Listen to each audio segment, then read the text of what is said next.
दोस्तों, भारत का real estate sector एक बार फिर से चर्चाओं में है। वजह है बिल्डरों पर तेजी से बढ़ता कर्ज, लाखों की अनसोल्ड इन्वेंट्री और लाखों का फंसा हुआ पैसा। पिछले कुछ दशकों में हमने देखा कि कई बड़े रियल एस्टेट ग्रुप्स अचानक दिवालिया हो गए और हजारों परिवारों का सपना अधूरा रह गया।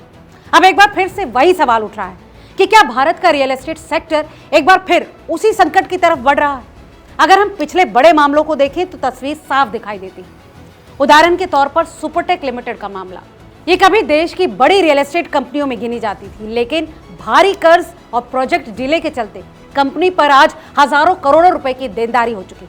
हालात इतने खराब हुए हैं कि कंपनी को दिवालिया प्रक्रिया यानी इंसॉल्वेंसी में जाना पड़ा।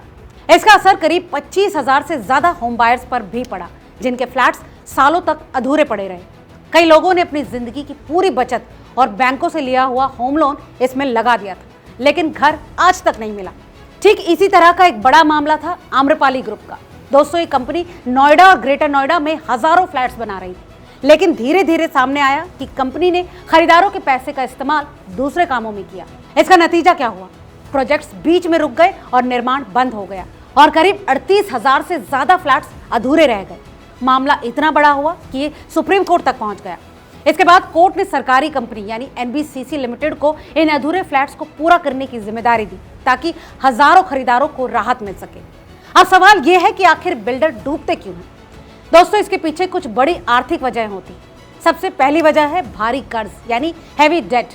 दरअसल कई बिल्डर बैंक और फाइनेंस कंपनियों से हजारों करोड़ रुपए का कर्ज लेकर एक साथ कई प्रोजेक्ट शुरू कर देते हैं।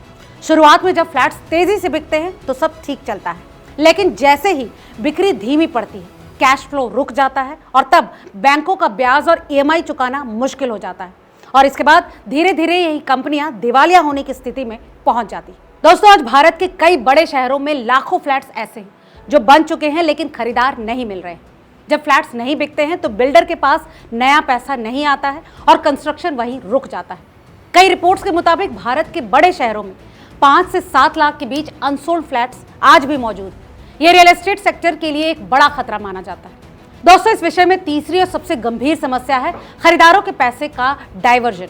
कई मामलों में जांच में पाया गया है कि बिल्डरों ने एक प्रोजेक्ट के खरीदारों से लिया गया पैसा दूसरे प्रोजेक्ट या फिर दूसरे बिजनेस में लगा दिया और जब दोनों जगह पैसा कम पड़ गया तो प्रोजेक्ट अधूरे रह गए और हजारों लोग बीच में ही फंस गए।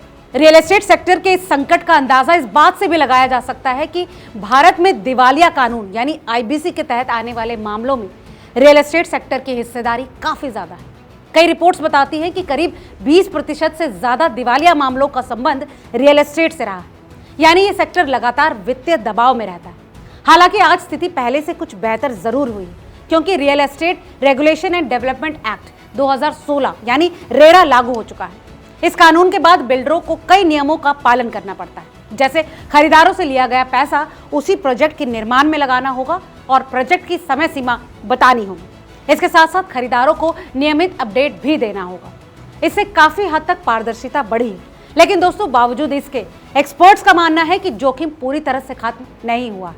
अगर किसी बिल्डर पर बहुत ज्यादा कर्ज है, प्रोजेक्ट की बिक्री धीमी है और फंडिंग बीच में रुक जाती है, तो दिवालिया होने की स्थिति एक बार फिर से बन सकती है। खासकर ऐसे समय में जब ब्याज दरें ऊंची हों, निर्माण लागत बढ़ रही हो और खरीदारों की मांग कमजोर। यही वजह है कि प्रॉपर्टी खरीदने से पहले कुछ जरूरी जांच करना आज बेहद जरूरी हो चुका है। तो अगर आप भी कोई प्रॉपर्टी खरीदने या फिर प्रॉपर्टी में निवेश की सोच रहे हैं, तो सबसे पहले ध्यान दें कि बिल्डर की वित्तीय स्थिति क्या है और उस पर कितना कर्ज है। दूसरा, ये जांचें कि प्रोजेक्ट रेरा में रजिस्टर्ड है या फिर नहीं। दोस्तों, तीसरी बात, ध्यान दें कि उस प्रोजेक्ट में कितने फ्लैट बिक चुके हैं और कितने अभी भी खाली पड़े हैं, क्योंकि रियल एस्टेट में सबसे बड़ा खतरा यही है कि अगर बिल्डर की कंपनी वित्तीय संकट में फंस गई तो घर भी अधूरे रह सकते हैं। तो अब सवाल यह है कि क्या भारत के बिल्डर फिर से उसी संकट की तरफ बढ़ रहे हैं या फिर रेरा जैसे कानून इस सेक्टर को स्थिर बनाए रखेंगे? दोस्तों, इस सवाल का जवाब आने वाले कुछ सालों में रियल एस्टेट मार्केट की स्थिति तय करेगी। फिलहाल आज की इस रिपोर्ट में केवल इतना ही। इस विषय में आपकी क्या राय है, हमें कमेंट करके जरूर बताएं।